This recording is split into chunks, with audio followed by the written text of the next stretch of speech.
4 times the charm. We're just gonna get right into it. It's a vinyl update. You see it up there.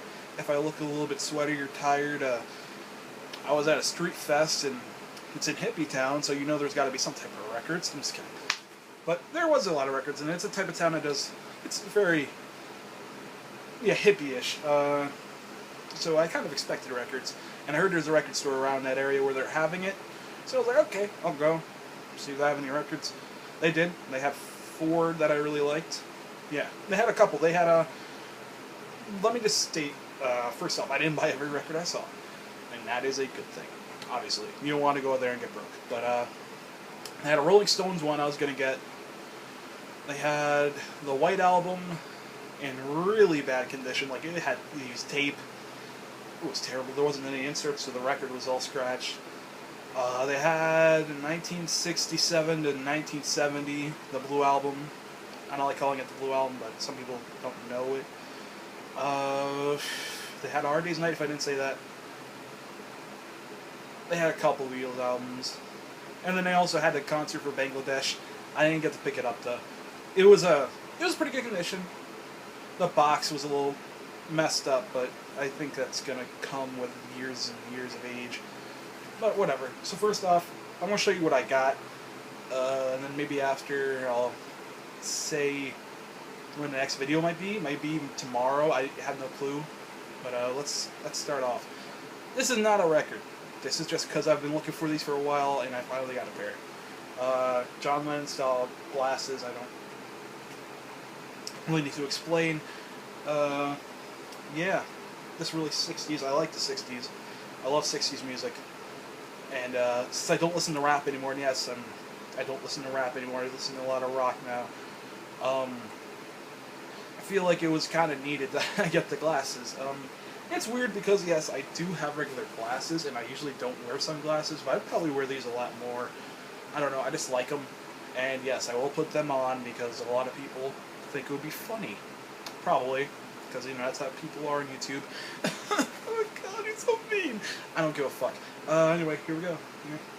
That's what I look like in them. I kind of look like I'm from The Matrix or something like that. That one guy, he's like, oh, if you take the blue pill, you'll be a bastard. If you take the red pill, you're John Lennon. Yeah, now. And I chose the red pill. So that's my fault. That's probably my worst impression. Holy shit, there's a fly in here and he looks like a bee. Have you ever seen they don't hover like a fly, but they are flies? I don't fucking know. It's not a horsefly or anything. Okay, anyway. First album. Hopefully I didn't show it. If I showed it something, whatever. First album is The Who Sells Out. Haven't heard this album. It's in stereo. I think most of these are in stereo. And I'll tell you this much. They were 4 for $10, so I grabbed 4. And it's obvious why it was 4 for $10. But I don't really care. I mean, I could always get an upgrade copy if I really want to get a nice copy of it. And odds are some of these I might just play on MP3 and not play on a record player.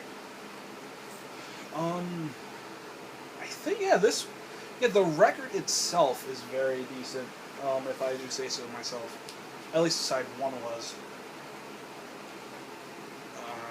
This one has a few scratches, but it's not a big deal. It's definitely playable, so it's just the outside. Still, The Who Sell Out, I can't wait to listen to it. It's going to probably be a good one. I don't remember a lot of things about the record. Meaning, like, I haven't heard a lot of talk about it. So, it's going to be a blind buy. It was really a blind buy, really. I was like, The Who? I can't really go wrong with The Who there, so The Who Sells Out. And, originally they were supposed to be $3 each, but it was like $3 each or 4 for $10. I thought that was pretty decent. You save $2. But, whatever. Next one. This was kind of like a last minute buy. I needed to get a 4th one, and I was like, I don't know what to get. Along with, like, The Who. Like, these were like the last 2 I picked up. I was like, I don't know what I want. Because I was going to get at least 10. At least 10. I was going to get at least 4. I was planning on that. So I got the Cosmos Factory by the Creedence Clearwater Revival. I've heard a lot of good things about this album. And I hadn't picked it up yet. So, I mean, I was like, okay, you know, it's $4. But he said it doesn't really matter what the price says on it because it's still 3. I actually checked inside, and it was inside the store. The store was right across from where the booth is set up. It has a few scratches. It's not the best looking album, but you know, I think it will still be playable. That's what it looked like in the store, and yeah, it's scratched. But you know, almost all my records are scratched, so I'm not really gonna complain about it. And the sleeve was very excellent. I was surprised that the sleeve came in such nice condition. Just a little wear and tear on the sides, which is not that bad considering when the album came out. And this person took pretty decent care of it. But yeah, I don't know if it's a stereo. I think it's a stereo. I don't know if it was released in mono. I think this is like a 71 album or something like that, or 70. I'm not really sure. I don't remember. I tried to listen to it once and then I stopped because I was doing other things. So I have to listen to it now. So just along with Blood on the Tracks by Bob Dylan, because if I don't listen to that, I feel kind of bad because I purchased an album I didn't listen to. Next albums. These were the albums I saw and I instantly wanted them. I would do Bob Dylan one first because I bought a Bob Dylan one. Bringing It All Back Home. This is a shit condition album. And I say that not jokingly, really. It really is bad condition, but it's a heavy pressing.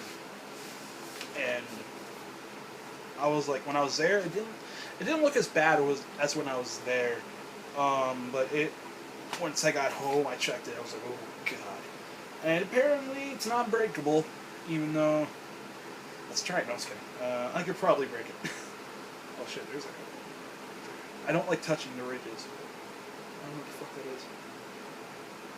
I'm sorry if I hate when people do that, but it looks like dirt or something.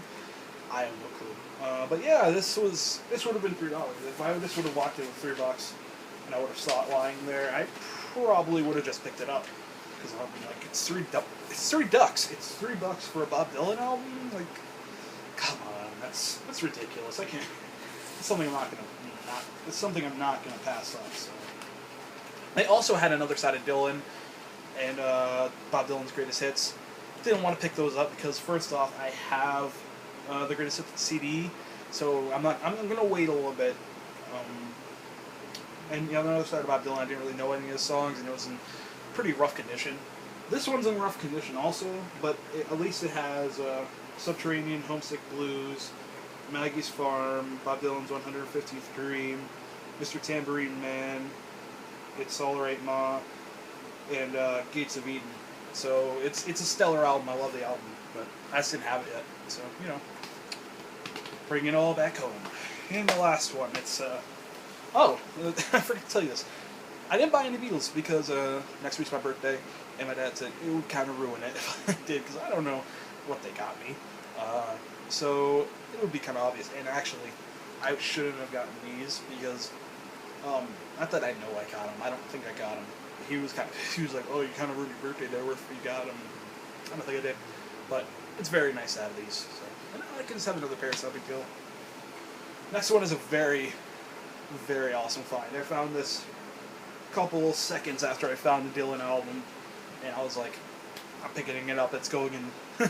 Don't care if I only pick up one album and I put back to Dylan. It was The Doors, Waiting for the Sun, in very, very good condition. At least the outside is. The inside's pretty good too. And it comes with the original sleeve, which is, I'll admit, it's battered up. It's just a sleeve. I don't really care. The record, on the other hand, it has scratches. Not many, and it's very playable. I haven't played any of these guys yet. This one is in stereo. That Bob Dylan one, I don't know if that's a mono or stereo, but it doesn't matter to me. The only gripe I have is a song and a half of this might skip, because there's a pretty deep scratch, and those songs would be Spanish Caravan and My Wild Love, which I love Spanish Caravan. So let's see if we can get that. Trying to. I don't think you can see it. It's like right here-ish. No, I can't get it. Not big deal. But yeah, it's beat up. But for the price, I think the jacket alone makes up for it. And I think this might be a Canadian pressing. I looked it up on Discogs, and the same number popped up, and the same picture, kind of like how it is. So if this is Canadian pressing, that's cool. Yeah, I mean, that's my record pickups. How much was it? 10. It was $10. So yeah, this will probably be the last one. The last record pickup for a week, probably. It's summer, obviously, so I don't get money a lot, but hopefully I get some money during this week, and then some records on my birthday, and then, you know, it will be like, I'll probably do a big haul event, and I am actually planning on doing a record collection showing. I'm going to show you every record I have, except for the hip-hop, probably, because the hip-hop is going to be something I might sell. It's very, like, when my friend gets back, if he has first dibs on anything, really. If he wants something, I'll give him one fair price, but I don't know. I don't know if I'm going to, if he's going to end up buying anything. I don't know if I'm going to end up selling anything. But, you know, I'm just considering to rock. It's not a ton of it, but it's another video. Anyway, Irate-Marauder here. Next, I have to do a small video for Instagram, show what records I got. So maybe we could just, me and you, one day, we could just go in the back of the truck and, you know what I mean? Yeah. We could play some Super Nintendo. Yeah, we could beat some Super Nintendo. I don't even know what the fuck I'm saying anymore. Fuck it.